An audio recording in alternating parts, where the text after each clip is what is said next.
It happened without warning. No leaks, no advance briefing, no diplomatic runway. In a single, abrupt announcement, Somalia froze all active and pending United States mining contracts. Phones lit up inside Washington. Briefings were called. Answers were scarce. Within hours, confusion hardened into alarm.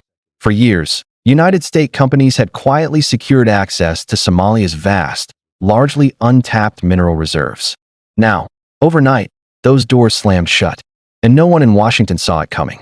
The freeze applies to exploration, extraction, and development agreements tied to rare earths, uranium prospects, industrial metals, and strategic minerals critical to modern defense systems and clean energy supply chains. These were not symbolic contracts. They were long-term bets, and Somalia just put them on ice.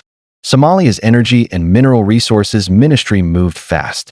All United States-linked mining activities were ordered to suspend operations pending a comprehensive sovereign review. No deadlines were given. No exemptions announced. Officials cited national security concerns, economic sovereignty, and irregularities in legacy agreements signed during periods of political instability. The message was blunt. Somalia will no longer allow foreign powers to lock up strategic resources under outdated terms. This is about control. This is about leverage. This is about the future. Somalia's leadership framed the decision as a corrective move, not an act of hostility, but a reclaiming of authority. They argued that many contracts were negotiated when the state lacked full capacity, transparency, or bargaining power. In their view, those deals no longer reflect Somalia's interests in a rapidly shifting global order. They want new terms, new partners, new rules. Behind the language of review lies a deeper calculation. Somalia sits atop resources the world increasingly needs, minerals tied to batteries, electronics, weapons systems, and energy transitions. Control over those materials means influence, and Somalia is signaling it intends to use that influence. Inside Washington, the reaction has been unusually quiet. No immediate public condemnation. No forceful statements from the United States president. Instead, diplomats scrambled behind closed doors. Embassy channels lit up.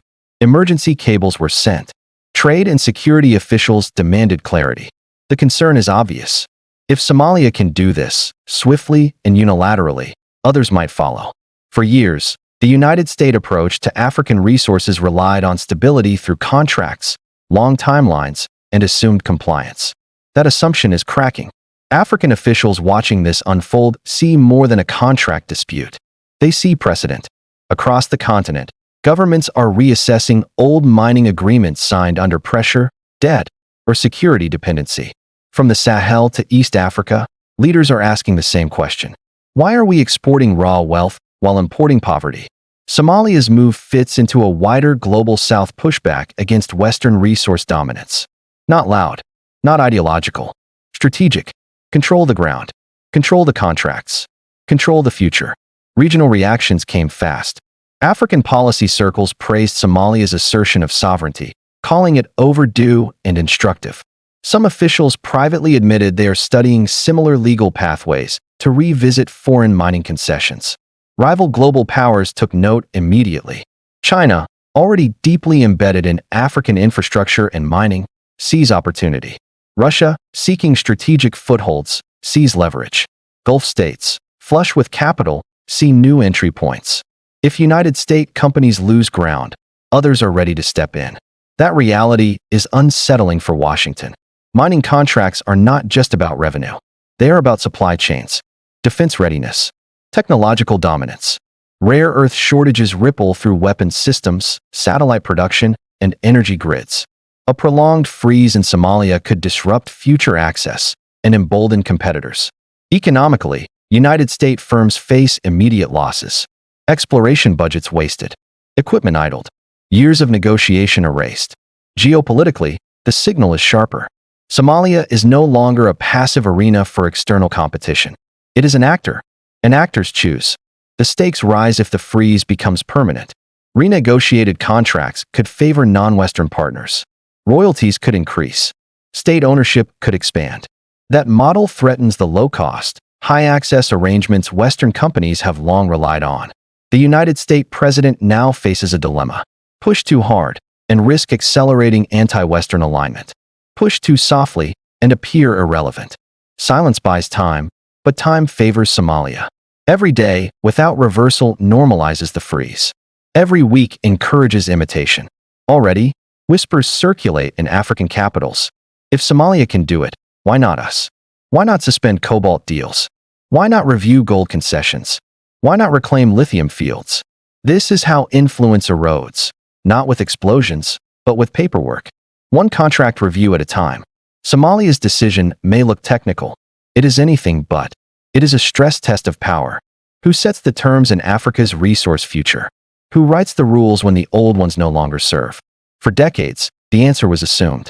Now it is contested. Washington understands this.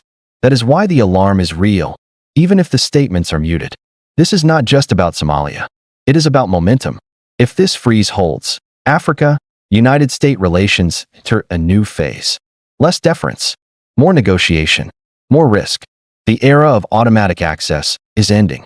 Somalia has fired the opening shot, not with weapons, but with sovereignty. And the world is watching to see who moves next. Is this conversation helpful so far? The pressure is already building. Inside Somalia, the freeze is being framed as a national reset. Officials are emphasizing that this is not isolation. It is recalibration. They argue Somalia is open for business, but not on terms written elsewhere. New frameworks are being drafted. Stricter oversight, higher state participation, clearer revenue sharing. The goal is simple.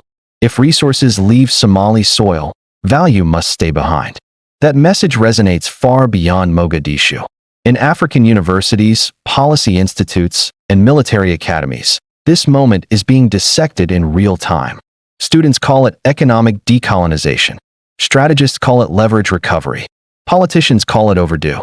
What they all see is courage. Somalia, long portrayed as fragile, is acting with confidence. That narrative shift matters. It challenges decades of assumptions baked into foreign policy planning in Washington. Assumptions that access equals loyalty, that security cooperation guarantees compliance, that economic power always flows one way. Those assumptions are now unstable. If Somalia withstands pressure, diplomatic, financial, or political, it becomes proof of concept. Proof that smaller states can renegotiate from strength. Proof that resource nationalism no longer carries automatic punishment. Proof that the rules can change. That possibility worries Washington more than any single contract. Because influence, once lost, is hard to regain. Behind closed doors, United States analysts are modeling scenarios. What if multiple East African states follow? What if mining freezes spread to energy corridors? What if security partnerships no longer translate into economic access? These questions have no easy answers. Meanwhile, rival powers wait patiently. They do not issue threats. They offer alternatives. Infrastructure for minerals, loans for ports, partnerships framed as equal. In that competition, speed matters. And Somalia has moved first. This is why the freeze feels bigger than it looks. It is not an endpoint. It is a signal flare. Africa is renegotiating its place in the global order, quietly, methodically, and with growing confidence. For the United States president and the system behind him, this moment carries a warning. The era of automatic advantage is fading. The continent is no longer a chessboard. It is a table of negotiators. And Somalia has just taken its seat.